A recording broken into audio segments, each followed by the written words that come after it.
Magandang araw po sa inyong lahat.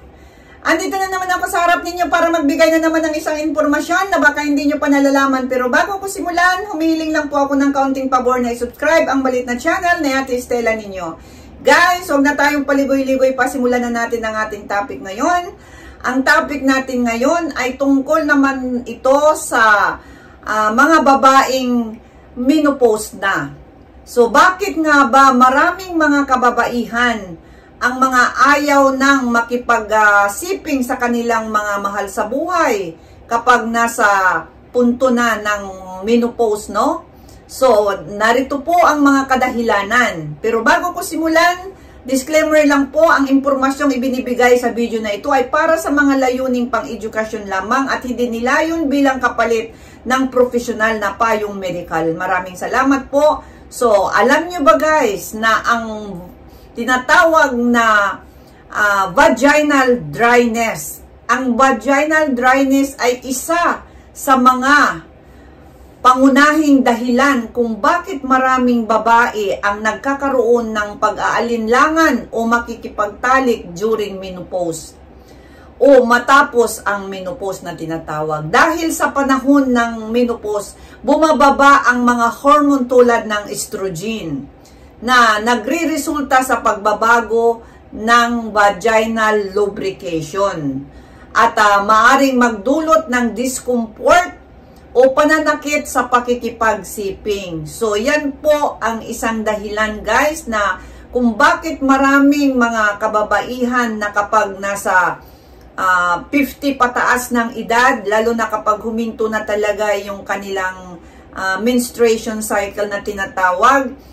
talagang marami akong mga kakilala dito sa Japan na mga mami, no, mga nanay na talagang pag napag-uusapan na ang ganong mga pag-uusap, sinasabi na lang nila na ituon na lang sa mga anak sa wala na raw silang gana, wala na raw mga anong tawag dito dahil na nga ito ang isang dahilan, yung pagkatuyo ng bulaklak. So isa po ito at ang mga nanay naman kasi minsan din wala naman kasi sila ding mga nalalaman tungkol kung anong gawin. Labas na lang kung pumunta sila sa mga professional na healthcare, no, o sa mga clinic para magtanong kung ano ang dapat gawin kapag tuyo na ang kanyang bulaklak o kailangan ng mga pampadulas o lubricant. Hindi na nila yun naiisip. So kaya kapag naranasan nila yung ganon, no, sa kanilang partner o sa kanilang mga kasintahan, hayun na, umaatras na sila na ganito na pala kapag menopause na, sumasakit. Pero paalala lang po guys, hindi po lahat ng mga kababaihan ay nakakaranas po ng ganitong dryness. Meron din naman talagang hindi nakakaranas. Depende rin po ito sa mga kababaihan dahil meron din akong mga kilala na kahit menopause na, grabe pa rin ang libido niya, ang pagnanasa, no, nasa na ba yun, 55 na yata, pero malakas pa rin talaga na walang kaproblema pagdating doon sa sinasabi ko.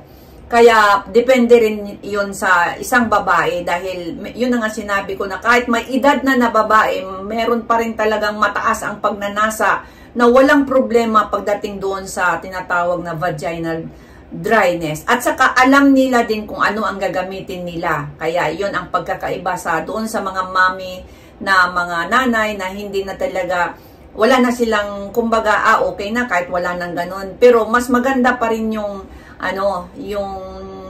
meron pa rin tayong yung tinatawag na physical intimacy kasi kasabihan nga daw nakakabata raw yon. Yun ang sinasabi nila, no?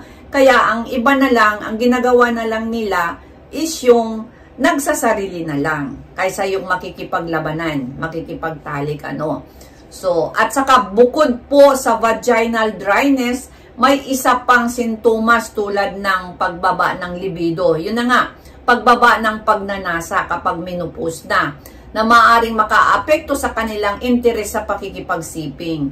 Marami pong paraan, kaya sinasabi ko marami pong paraan mahanapan ng solusyon na mga halimbawa, yun na nga sinabi ko na pampadulas, lubricant, no, mga moisturizing na produkto. Marami pong nabibili sa sa butika. O kaya pumunta kayo doon sa clinic, no? Maghumingi kayo sa hospital, pumunta kayo doon, magtanong lang kayo doon sa information.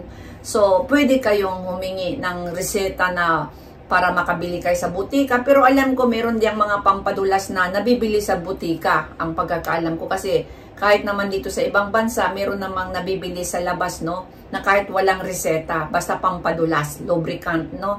At saka piliin nyo po yung tawag ito, water-based lubricant para naman mas hindi gaanong yung anong tawag dito, yung hindi kayo mangangati, wala masyadong ano ba yon, chemicals ba ang tawag doon, no? So mas maganda yung water-based para mas madali pa siyang linisin pag sakali. Yun po yung mga sinasabi ng aking mga kaibigan na yun ang ginagamit nila, yung ibang mga marunong gumamit ng ganon. So, yan po yung guys, yan po yung isa na baka magano kayo na, kasi maraming nagtatanong sa akin minsan doon sa comment section na bakit daw ang kanilang partner ay ayaw nang makipag-anuhan sa kanila, makipaghana-hana, no? So, yun na nga sinasagot ko minsan na baka naman stress lang o merong mga karamdaman, pero ang sabi naman nila wala naman po raw, pero yun nga lang daw na may edad na kaunti, kaya ang sa isip ko baka naman menopause, kaya ito siguro ang problema, yung tuyo, yung vaginal dryness na isang sagabal talaga ito sa isang babae, pero yun na nga hindi ibig sabihin na pangkalahatan. Kaya kapag ang inyong partner ay ganito ang mga sinasabi na wala na silang gana, tapos talagang huminto na yung menstruation nila, mas minabuti na kayo na mismo ang yung komunikasyon na kung ano ang gamitin ninyo para maibsan yung yung hindi magandang maramdaman ng partner ninyo kapag kayo ay naglalabanan, no, nasa labanan. Ay madali lang po yun, kaya bumili lang kayo ng water-based lubricant para naman maibsan yung kung ano yung nararamdaman ng partner ninyo. Kasi yun na nga sinasabi ko, pag once naramdaman ng isang babae na masakit o discomfort para sa kanya kapag menopause na siya, iisipin niya na mabuti pang wag na lang, ganito, ganyan. So, kailangan talaga ng komunikasyon at kung paano niyong intindihin ang inyong mga partner. Kasi, ang pagkakaalam ko talaga ay meron talagang mga paraan na para naman kayong dalawa ay masiyahan. Kasi, minsan natural, halimbawa, nasa 50s pa lang, no, ang edad. Nako, mahabang-mahaba pa para naman, para sa inyo. So, para kayong dalawa ay masiyahan, pag-usapang mabuti na ganito ang gawin natin, tanungin ang ating partner na babae kung ano ang nararamdaman niya sa kanyang menopausal stage, no? Para naman maintindihan din ng babae, hindi na lang po tayo magagalit sa ating asawa na bakit ayaw na niya. Kasi hindi rin talaga ito maintindihan siguro ng isang lalaki, kung hindi talaga sasabihin ng kanyang partner ang kanyang nararamdaman.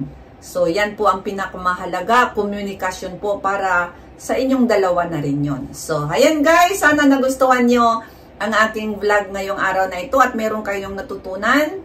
At hanggang sa muli, ang inyong lingkod si Ate Stella ninyo. Bye-bye!